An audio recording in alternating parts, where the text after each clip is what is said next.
శాంతి దొరుకుతుంది, సమాధానము దొరుకుతుంది. సువర్ణములా మెరుస్తాం, వజ్రములా మెరుస్తాం. అసలు ధైర్యము ఎలా వచ్చింది? నీకు శాంతి ఎక్కడ దొరికింది? నీకు కృప ఎక్కడ దొరికింది? నీకు దేవుని దయ ఎక్కడ దొరికింది?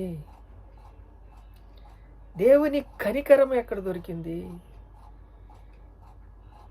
అని బాహ్య పురుషుడు కృషించిపోతున్నాడు. ఆంతర్య పురుషుడు దినదినము నూతన పరచబడుచున్నాడు.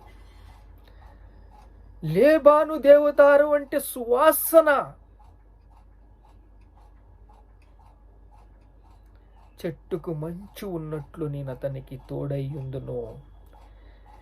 యెషయా గ్రంథం 14:6 నేను ఏ సంబంధం లేకుండా ఏ విషయాలు మీ ముందు పెట్టను. ఇక్కడ చెట్టునికి మంచు ఉన్నట్లు నేను అతనికి